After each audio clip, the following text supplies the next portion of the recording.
Welcome to WCrypto. Hello, my friends. Welcome back to WCrypto.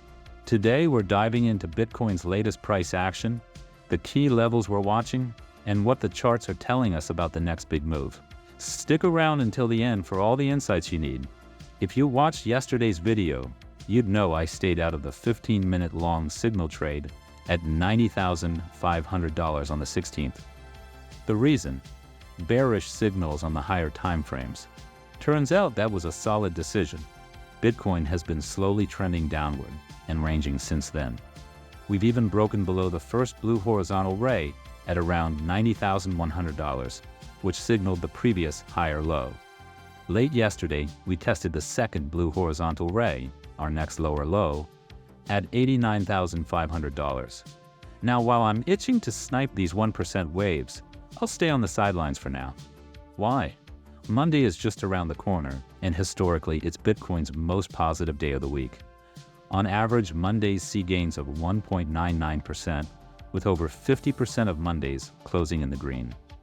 On top of that, we should see the ETF printer kicking back into action Monday, buying up cheap Bitcoin. But until then, the 1-hour and 4-hour charts are showing more bearish trend waves than bullish ones, with declining money flow. Now let's talk about those massive 30% dips that everyone on YouTube and Twitter is screaming about. In my opinion, we won't see those dips until we hit at least $105,000. That's when we could potentially dip back into the yellow channel between $68,500 and $75,000, but only in the worst-case scenario. I personally believe the ETF buying momentum is too strong to allow for such a dip right now. However, as the old saying goes, the market can stay irrational longer than you can stay liquid. Speaking of irrational markets, here's a fun bit of history for you.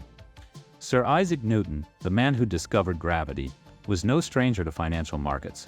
During the South Sea bubble of the 1700s, Newton made some early profits but re-entered the market later, only to lose almost all of his money when the bubble burst. It's a stark reminder that even the smartest minds can fall prey to market irrationality. On the liquidity front, the 3-day heat map remains unchanged. There's still a large short liquidation volume pocket around $92,000. In the medium term, this pocket could act as a magnet, pulling prices higher to clear out those shorts. If you want to stay updated on my trading strategies, entries and exits in real time, join my Discord. The link is in the description. Don't forget to like this video, subscribe to the channel, and hit the notification bell so you don't miss the next update. And see you in the next one.